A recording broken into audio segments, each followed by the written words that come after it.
Okay. Good.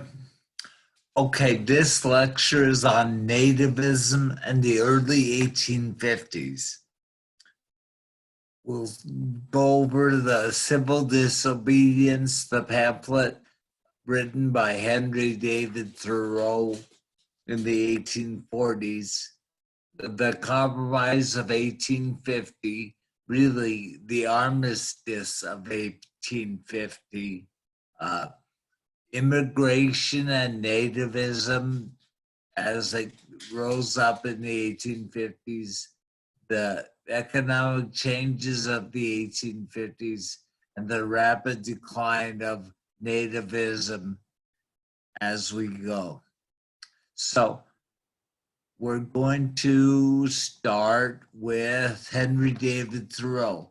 Just briefly, I want you to know that he opposed, and the Whigs opposed, the Mexican-American War of the 1840s. It was one of the most immoral wars ever, and it had that opposition all the way through. Well, Thoreau wrote an article explaining why he refused to pay his poll taxes and went to jail for a night, just one night, in refusing to pay his tax.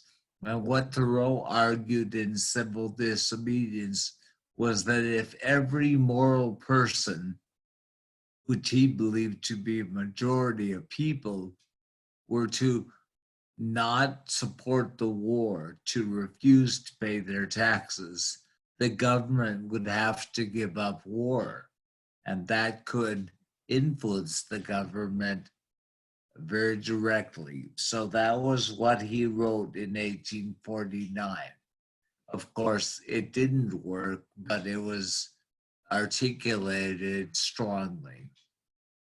Well, California's influx of population as a result of the California gold rush led to California applying for admission as a free state in 1850.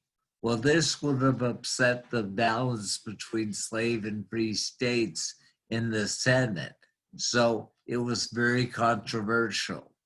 The Compromise of 1850, promoted by Henry Clay and kept together as a package, was the final appearance on the national stage of the great triumvirate of John C. Calhoun of South Carolina, of Daniel Webster of Massachusetts, and Henry Clay of Kentucky. The compromise did not pass, and it was worked out by Stephen Douglas, a senator from Illinois, in piecemeal to push through the various parts of the compromise. What it did was it admitted California as a free state. It said that popular sovereignty would apply in Utah and New Mexico territories. That is, let the settlers themselves decide whether they want to have slavery or not. The slave trade was abolished in Washington, D.C., but slavery itself was preserved in Washington, D.C. And finally, there was a Fugitive Slave Act that was part of the package. It was a very harsh Fugitive Slave Act, which required that northern states send slaves back to slavery, and it encouraged mobs to form to protect slaves. It required that judges hear these cases so that all they had to do was to determine whether the Black person brought before them matched the description of the Southern slave owner that was sworn out in a Southern court, so that even if he had witnesses that could come and testify for his freedom, they could not be admitted as evidence. All the judge had to decide was whether the slave matched the description of the warrant or not. A judge was compensated $5 if they did not return the slave, black person, to slavery, and $10 if he did. So it appeared that the compromise, the Fugitive Slave Act, bent over backwards to represent the interests of the slave owners, and there was great opposition to the law in the North. Immigration and nativism came to the fore in the 1850s. It's very possible to organize American history around this story of immigrants. The Irish and the Germans were the major immigrant groups. Both of them were Catholic in the 1840s, and both of them failed to really fit into a standard Whig American Protestant culture. So the anti-Catholic response was very much in the foreground of the reaction against immigrants in the 1850s. The Irish tended to be very, very poor, very uneducated. The Germans tend to be very clannish, to live in their German neighborhoods with their newspapers and their beer on Sunday. And it was very much something that white Americans did not like. So they formed the Know Nothing or American Party. They were kind of a secret society whose job it was to beat up immigrants to intimidate them into leaving. So they were taught to know nothing about their meetings and to say this to the police.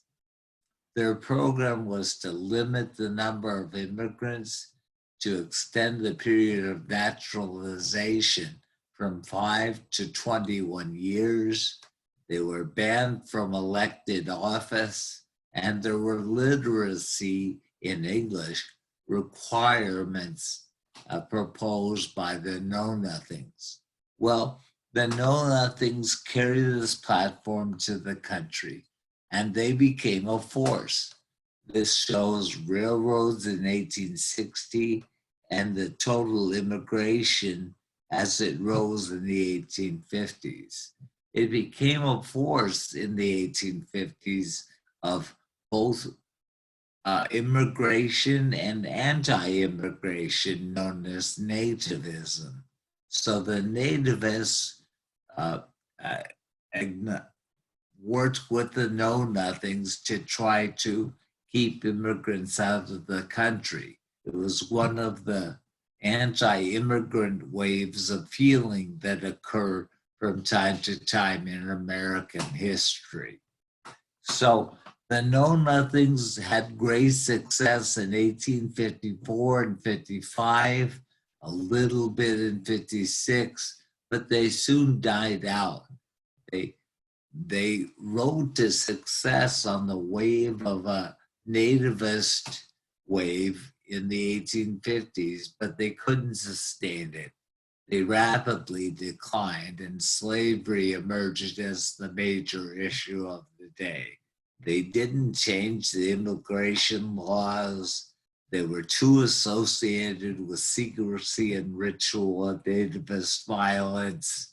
And that when they won elections, they kind of became part of the establishment. So the Know Nothing Party declined very rapidly.